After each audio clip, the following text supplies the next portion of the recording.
நல்லா இருக்கீங்களா? இன்றைக்கி சித்திரை வருஷ பிறப்பு ஒன்று, எல்லாருக்கும் ஹாப்பி நியூ இயர் வாழ்த்துக்கள்.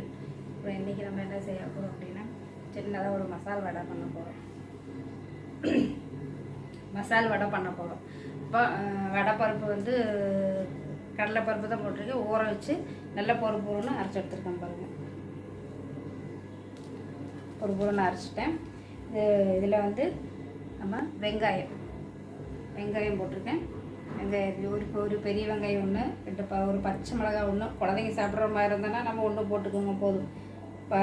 பெரிய வெங்காயம் ஒன்று, பச்சை மிளகாய் ஒன்று, கருவேப்பிலை, கொத்தமல்லி தழை, கீரை போட்டிருக்கேன் பாருங்கள். கீரை மசாலா வடைக்கு 2 கீரை போட்டிருந்தா நல்லா டேஸ்ட்டாக இருக்கும், வாசனை இருக்கும், உடம்புக்கு நல்லது. அதுமாரி கீரை அரிஞ்சு வச்சு இதெல்லாம் நம்ம போட்டு வச்சுக்கலாம்.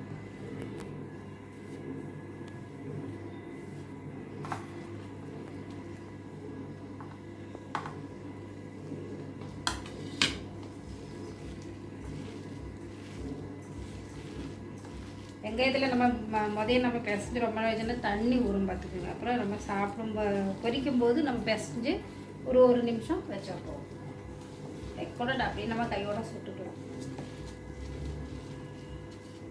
இது கீரை, கொத்தமல்லி தலையும் எல்லாமே போட்டு நம்ம பிசைஞ்சு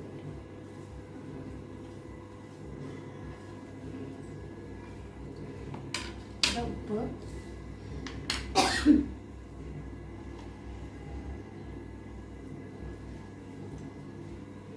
நம்ம அரைக்கும் போது இஞ்சி எண்ணெய் தட்டி போட்டுக்கோங்க. தட்டி போட்டால் தான் அரையும். மிக்சியில் அடித்தாலும் சரி, இன்னும் கிரைண்டரில் அரைச்சாலும் சரி.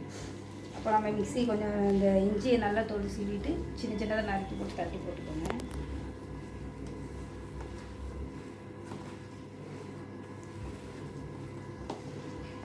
அப்புறம் இஞ்சி போட போதில் உங்களுக்கு பட்டை கிராம்பு வந்து இந்த மசாலா வரைக்கும் நம்ம போடணும். ஒரு பட்டை ஒன்று நல்ல துண்டாக நறுக்கி அதில் போட்டுக்கோங்க. 2 கிராம்பு ஒன்று போட்டுக்கோங்க. போட்டதில் அரைச்சிட்டு அப்புறம் கொஞ்சம் வாசனை இருக்கும்.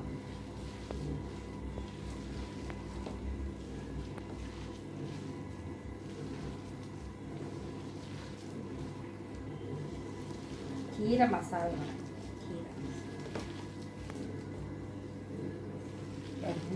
நல்லா பொறுன்னு இருக்கு. அப்படி நம்ம பிசைஞ்ச உடனே இல்லை இப்படி பிடிக்கிறதுக்கு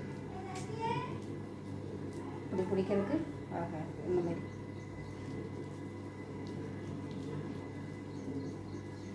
இப்படி பிடிச்சி தட்டு நம்ம அப்படி ப்ரெஸ் அந்த மாதிரி அனுப்போம்.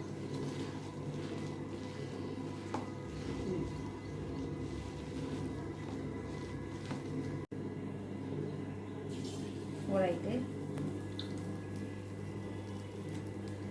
மசாலோட கையில் துணி தட்டி ப்ரெஸ் பண்ணிட்டு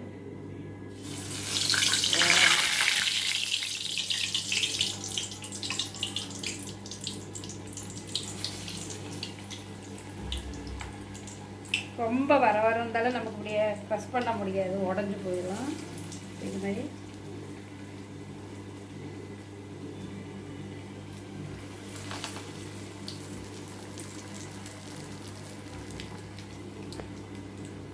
ஆமை வடைன்னு சொல்லுவாங்க, மசால் வடைன்னு சொல்லுவாங்க.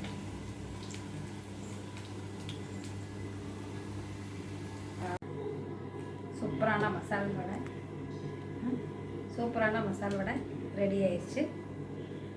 இதுக்கு தொட்டுக்கு சட்னி அரைச்சிருக்கேன். நல்லா டேஸ்ட்டாக இருக்கும். கீரையும் போட்டிருக்கோம் இல்லைங்களா, அதனால நமக்கு டேஸ்ட்டாக இருக்கும். இப்போ இது நம்ம டேஸ்ட்டு பார்க்கலாம். மொறுன்னு இப்படி இருக்குது வரணும். நல்லா கிறிஸ்பியாக இருக்குது. இதை எடுத்து நல்லா வெந்து சட்னி